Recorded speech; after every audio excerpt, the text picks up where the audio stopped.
Olá, gente, tudo bem? Vamos então à nossa primeira aula do conteúdo propriamente dito sobre a disciplina Estudos Romanos do curso de especialização em História Antiga e Medieval da UERJ. Bom, antes da gente prosseguir nas nossas reflexões, eu queria apresentar a vocês algumas obras que serão interessantes para a gente ler ao longo do nosso curso. Alguns materiais eu já até coloquei na nossa plataforma. Mas temos aqui um clássico de Fustel de Coulanges, A Cidade Antiga. É um livro importante para quem pretende conhecer um pouco sobre a organização, fundação e processo de urbanização também das cidades. Essa obra aqui, A História da Vida Privada, também é um clássico, é uma obra que tem uma linguagem um tanto quanto fácil de se compreender, não é uma obra muito aprofundada nas questões, mas assim, ela nos dá uma boa formação sobre como estava organizada a sociedade romana, principalmente a organização familiar. Aqui uma obra bem introdutória de Pierre Grimald, né? A História de Roma. Esse texto aqui, que eu acho muito bom, Roma, Democracia Impossível, de Norbert Roland. Então aqui ele vai falar sobre por que Roma, sendo influenciada pela cultura grega, ela não adotou um sistema de governo democrático. Então uma obra muito interessante, ela vai mostrando a sociedade romana desde a sua fundação. E tem muitos documentos também que são apresentados aqui nessa obra. Outra obra importante, do Greg Yoffe, Roma, a História de um Império. Também é importante. Mary Bird, SPQR, Uma História sobre a Roma Antiga. E outra obra também importante aqui, Em Nome de Roma. Então perceba, essas obras são obras que, de certa forma, a gente vai usar para construir o conhecimento do conteúdo das nossas aulas. É claro que temos autores também brasileiros que vamos tratar ao longo tanto de Estudos Romanos 1 como de Estudos Romanos 2, como por exemplo a professora Norma Musgo Mendes, a professora Cláudia Beltrão e outros autores, Gilvan Ventura, outros autores que trabalham aí com a sociedade romana, ok? Muito bem, essa é a nossa primeira aula. Basicamente, a nossa aula anterior foi uma aula que tratou mais de teoria, metodologia, discutiu algumas questões que são fundamentais para a gente poder trabalhar como historiador, certo? E agora a gente vai falar sobre essa sociedade romana. Vamos começar então com a periodização histórica. Qual é a proposta tradicional de periodização da história romana? Okay? Qual é a proposta? Muito bem.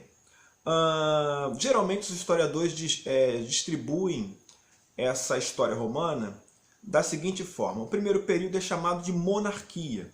A monarquia romana ela iria de 753, que é o ano que marca a fundação da cidade, até 509 a.C., certo? E nesse período, Roma era uma pequena cidade sob a influência dos etruscos. Então, o primeiro momento, o primeiro período seria a chamada monarquia, de 753 a 509 a.C.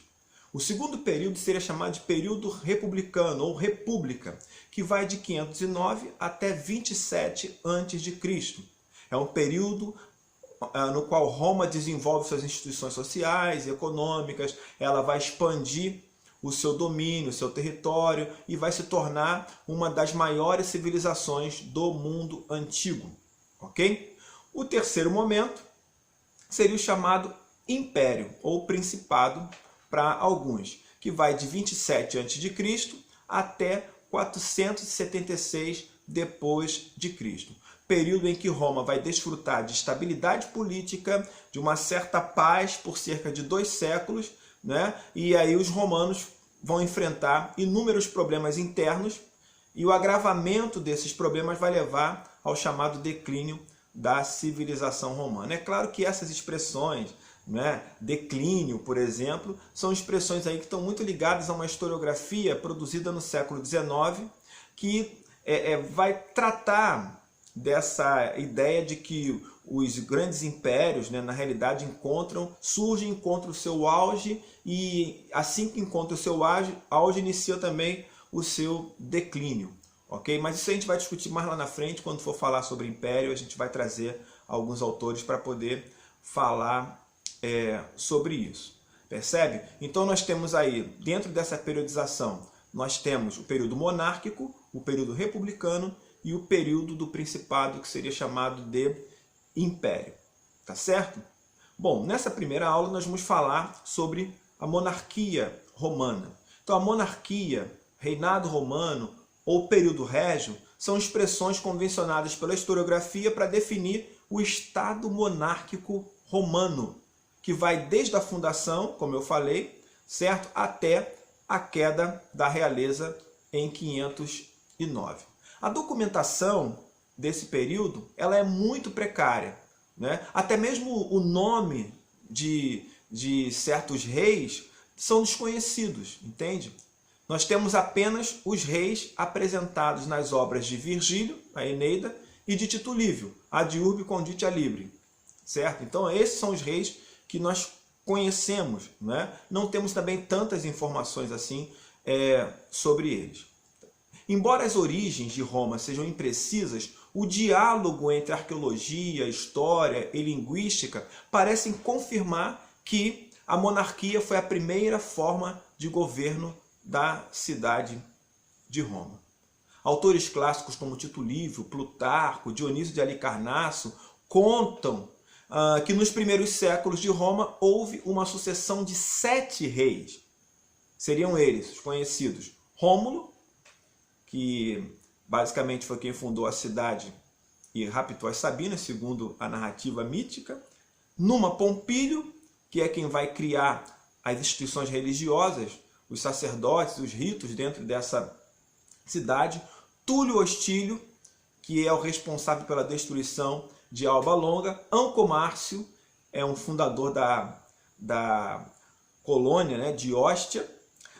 Tarquínio Prisco, temos aí um destaque na construção da cidade de Roma, na arquitetura de Roma. Sérvio Túlio, que vai dividir a sociedade romana em classes censitárias. Tarquínio o Soberbo, certo? Que vai representar, segundo a documentação, um típico tirano, né, romano, ou, digamos assim, um ditador romano, certo? Durante esse período da monarquia, o rei acumulava as funções executiva, judicial e religiosa.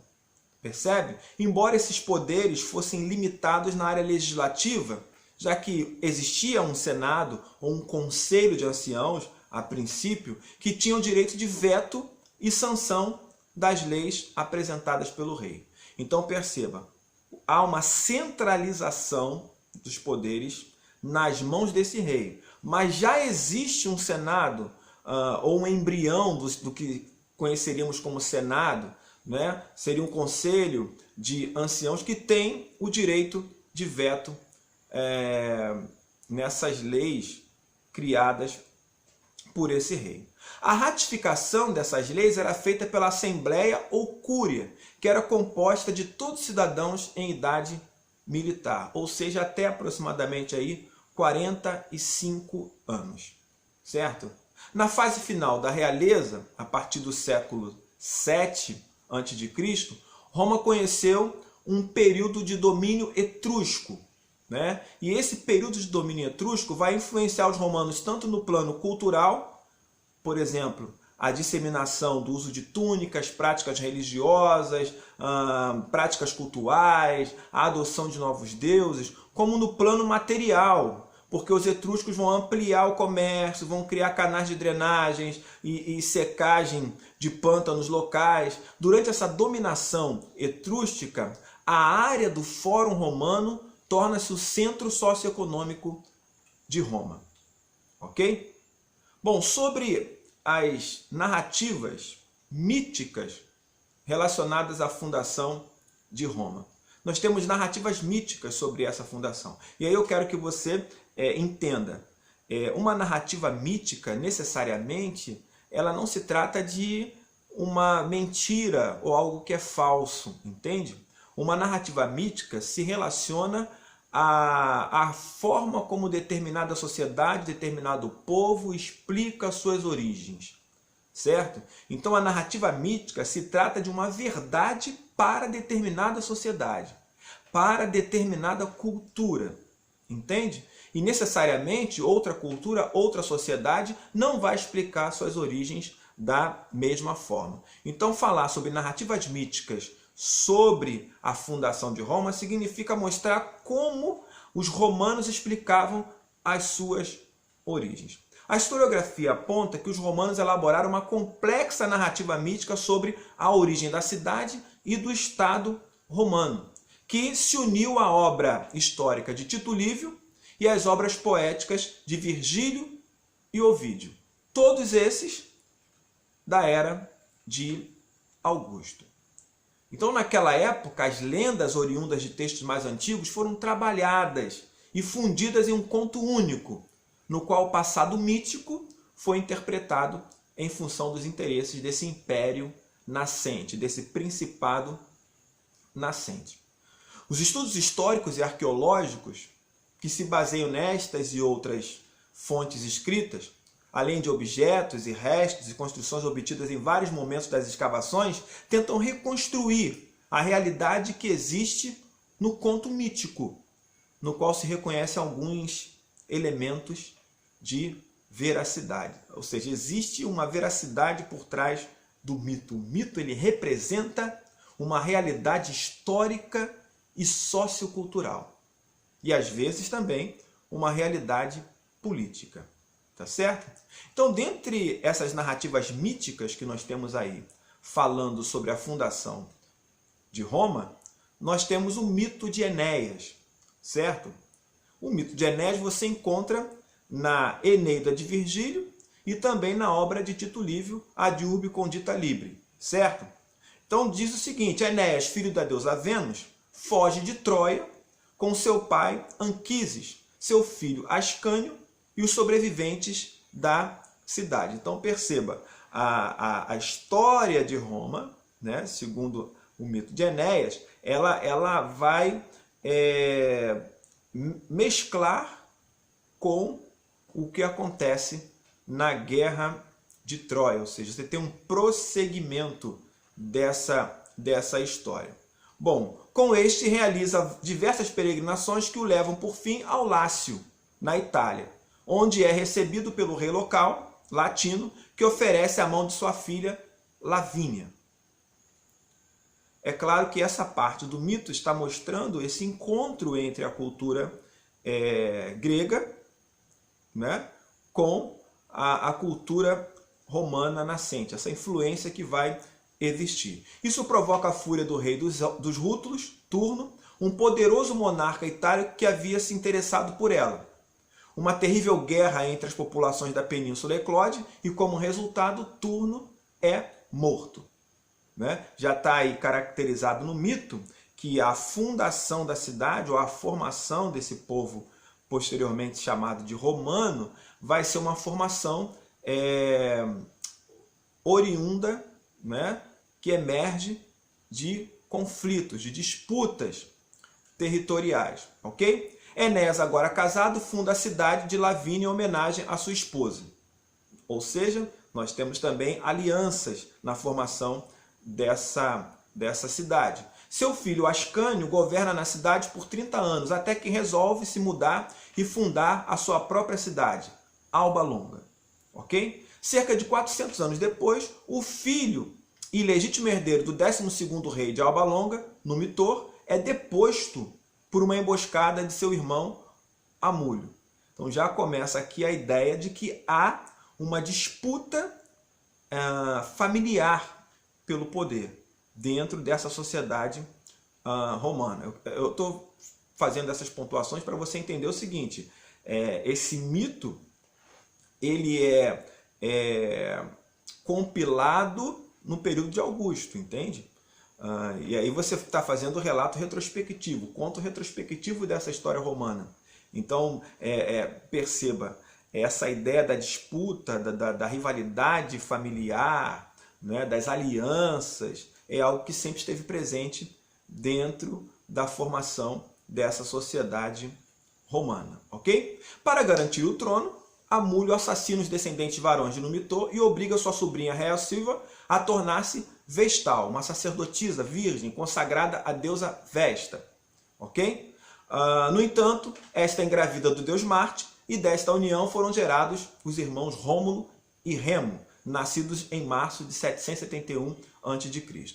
Perceba que você vai perceber que o sacerdócio aí nessa sociedade ele é importante, né? A mulher ela tem um papel sacerdotal nessa sociedade também, ok? Na sociedade que está se formando, a sociedade nascente, que está sendo fundada. E o romano está dizendo o seguinte: nós descendemos dos deuses, ok? Então, Deus Marte, na realidade, ele é o pai, segundo o mito de Enéas, né, daqueles que serão responsáveis pela fundação da cidade de Roma. É uma cidade que nasce de uma relação divina. São humanos que se relacionam com os deuses. Entende? Essa é a ideia. Logo, os deuses fazerão parte da vida pública. Percebe? Como punição, Amulho prende Rhea em um calabouço e manda jogar seus filhos no rio Tibre. Por milagre, o cesto onde estavam as crianças acaba se atolando em uma das margens do rio na encosta do Monte Palatino, onde são encontrados por uma loba que os amamenta. Próximos às crianças estavam um pica-pau, ave sagrada para os latinos, e para o deus Marte, que os protege. Então, protegido pelos deuses. Os primeiros romanos são pastores. Norbert Rolland ele vai dizer o seguinte, que o mito da loba, na realidade, está ligado ao fato de que os romanos estariam acostumados, desde a sua formação, a lidar com os seus inimigos, a lidar com as suas ameaças, entende? Essa é a ideia, negociar com aquilo que representa ameaça para ele. Essa é uma das explicações. A outra é que a loba representaria, no caso, uma prostituta e na realidade estaria sendo fazendo uma menção aí à vida de promiscuidade, né, que os romanos tinham e por aí vai. Certo? Bom, tempos depois, um pastor de ovelhas chamado Fausto encontra os meninos próximo ao pé da figueira ruminal, na entrada de uma caverna chamada Lupercal. Ele os recolhe e leva-os para sua casa, onde são criados por sua mulher, Aca Laurência. Rômulo e Remo crescem junto dos pastores da região, praticando caça, corrida e exercícios físicos. Saqueavam as caravanas que passavam pela região à procura de espólio. Então aqui a gente já vê a ideia da formação do romano como sendo pastor, né? Como sendo alguém que também se exercita, né? É forte, ao mesmo tempo alguém que tem uma extrema preocupação com o comércio e que, se necessário for, ele vai lá e vai conquistar. Vai conquistar, vai tomar aquilo que é de interesse para ele, ok? E o espólio, na realidade, ele é procurado e posteriormente dividido entre eles. Isso está implicitamente aí representado no mito. Em um dos assaltos, Remo é capturado e levado para Alba Longa. Fausto então revela a Rômulo a história de sua origem, ok? Este parte para a cidade de seus antepassados, liberta seu irmão, mata Amulho, repõe Numitor no trono e dá à sua mãe todas as honrarias que lhe eram devidas. Então, uma fala aí sobre a conquista,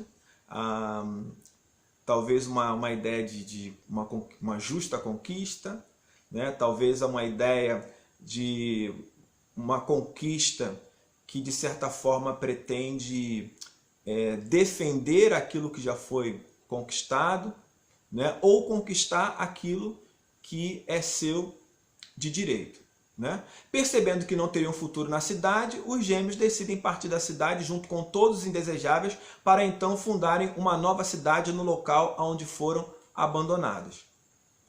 Rômulo queria chamá-la de Roma e edificá-la no Palatino, enquanto Remo desejava nomeá-la Rêmora e fundá-la sobre o Aventino. Aí já tem uma disputa mais próxima do tempo de Augusto, entre o Palatino e o Aventino, entre os patrícios e a plebe, representada aí no mito. Como forma de decidir, foi estabelecido que deveria se indicar, através dos auspícios, quem seria escolhido para dar o nome à nova cidade e reinar depois da fundação. Então, é uma sociedade que costuma consultar os deuses para tomar suas decisões, certo? Tal gerou divergência entre os espectadores, o que originou uma acirrada discussão entre os irmãos, que terminou com a morte de Remo, certo? Então, mais uma vez, a disputa pelo poder entre membros da mesma família está representada aí no mito, e essa ideia da relação de parentesco vai estar presente principalmente no período imperial, onde você tem as dinastias. E você tem também pessoas da mesma família conspirando umas contra as outras. Ok? Já está representado isso no mito, né? Mas Roma era uma cidade só de homens. Por isso os romanos elaboraram um plano. Organizaram uma festa e convidaram os sabinos. Durante a festa, os romanos raptaram as mulheres sabinas e obrigaram-nas a se casar com eles. Esse episódio é conhecido como o rapto das sabinas. Então você já tem os latinos, agora você tem os sabinos. Na realidade, o mito está explicando que a formação desse povo romano é uma formação plural, né? Você tem vários povos ali do Lácio, aqui ele está mencionando basicamente os sabinos, que vão fazer parte dessa formação do povo romano, né? Mas é claro que no mito de Enéas, a fundação da cidade de Roma estaria diretamente relacionada a essa junção, essa aliança entre latinos e sabinos, no chamado rapto das sabinas. Então, assim, uma visão bem rápida e breve desse mito. Careceria da gente aplicar uma metodologia, uma série de coisas, mas só para você perceber como um romano explicava aí as suas origens. Temos também outros mitos, né? Por exemplo, temos um mito que diz que o deus Saturno, após ser derrotado pelos deuses olímpicos, refugiou-se no Lácio, onde construiu uma vila à beira do Tibre, no local onde Roma seria fundada. Ele ensinou os habitantes locais como melhor lavrar o solo e cultivar parreiras para produzir vinho, né? A palavra Lácio, segundo alguns autores como Philip Wickson, origina-se da palavra grega látio, que significa refúgio, em referência à fuga do deus Saturno. Essa é uma outra tradição, e aí você vê que é uma tradição mais ligada a um setor da Península Itálica que estava mais acostumado a lidar com a terra, com a agricultura, do que o pessoal ali, os latinos e os sabinos, que são mais pastores, ok? Outra tradição, transmitida por autores clássicos como Estrabão e Tito Livio, afirma que Roma teria se originado da cidade de Palanteu, fundada por Evandro no Palatino, e esta cidade é mencionada também na Eneida de Virgílio. Evandro teria dado hospitalidade a Hércules quando ele fugia com um rebanho recém-roubado do gigante Gerião em seus 12 trabalhos, né? E aí disse que durante sua estadia os rebanhos foram roubados pelo gigante Caco, filho de Vulcano. Hércules então vai lutar com o gigante e em sua homenagem os habitantes locais construíram o grande altar de Hércules, lugar que futuramente vai situar ou localizar ou domiciliar, digamos assim, o Fórum Boário. Então há também uma arquitetura em Roma que remete a esse mito de Hércules, digamos assim. Bom, a data de fundação de Roma é a rigor desconhecida. Embora alguns autores, como Tim Cornwell, argumentem que teria sido no século 7 a.C., né? Por volta de 800 AC. Ok? Durante o reinado de Augusto, o historiador Marco Terêncio Varrão ele vai estabelecer a data como 21 de abril de 753 a.C., com base nos estudos de um astrólogo chamado Lúcio Tarúcio Firmano. Okay? E essa foi a data que prevaleceu. Né? Autores clássicos como Tito Livio, né? Plutarco, Dionísio de Halicarnasso baseiam seus relatos em fragmentos e obras de escritores mais antigos, como Helânico de Mitilene, né? Que é um autor grego, lá do século V a.C. Além disso, esses autores tentaram encontrar explicações racionais para passagens improváveis do mito de criação da cidade, como a loba capitalina, que eu acabei de citar para vocês. Aí, sendo mais específico no que esses autores estão dizendo, né, a palavra lupa, ou a fêmea do lobo, que também é usada para prostituta, como eu falei, né, então teria essa relação, como eu já mencionei anteriormente. Quem seriam esses primeiros povoadores de Roma? E aí a gente vai numa divisão bem de ensino médio para você poder entender, ok? Vamos chamar os primeiros aí de italiotas também, né? Que é um grupo que chega por volta de 2000 a.C., ocupa a região central da Península Itálica, certo? E os chamados italiotas, na realidade, incluíam diversos grupos ou tribos. Então, os latinos, os voscos, os ecos, os umbros, os sabinos, os sâmitas. Se você digitar no Google a formação do povo romano ou povos da Península Itálica, você já vai ter uma divisão geográfica de cada um desses povos, certo? Os primeiros habitantes foram os latinos e sabinos, né, que integraram aí esse grupo de populações indo-europeias que vinham de lá da Europa Central e que foram para a Península Itálica em ondas sucessivas, em meados do segundo milênio antes de Cristo. Ok? E aí, falando sobre a questão do Lácio, né, o Latium Vetus, ou o Velho Lácio, era o antigo território dos latinos, né, atualmente o sul do Lácio, certo? E em caso de perigo, os latinos se uniam aos sabinos para poder lutar contra esses inimigos em algumas confederações. Tá certo? Nos séculos seguintes, esses latinos vão fundar ali várias aldeias, entre elas Roma. Né? E aí, apenas por volta do século 7 a.C., quando os etruscos invadem e conquistam o Lácio, que Roma vai se consolidar como cidade. Ou seja, antes dos etruscos, diríamos que Roma era uma vila, né? Uma cidade muito pequena, insalubre, o terreno muito insalubre, não fértil. O Norbert Rolland ele vai descrever isso no primeiro capítulo da sua obra, quando ele fala sobre os rebanhos e a cidade. Vale a pena dar uma lida, uma conferida para você perceber, porque ele basicamente vai dizer que Roma era um pântano, né, nesse período. Bom, então o segundo povo seriam os chamados etruscos, que se estabeleceram na península por volta do século 9 a.C., ocuparam inicialmente a região central e depois expandiram seus domínios até as regiões do norte. Temos também, né, um povo grego, né, os gregos que se instalaram na Península Itálica durante esse movimento de colonização da história grega, certo? Então há esse encontro. Aí você pode se perguntar assim, quer dizer então que o contato entre romanos e gregos aconteceu por causa dessas migrações? Não somente por isso, mas fundamentalmente pela mediação dos etruscos. Entende? Porque os etruscos tinham contato direto com a cultura grega.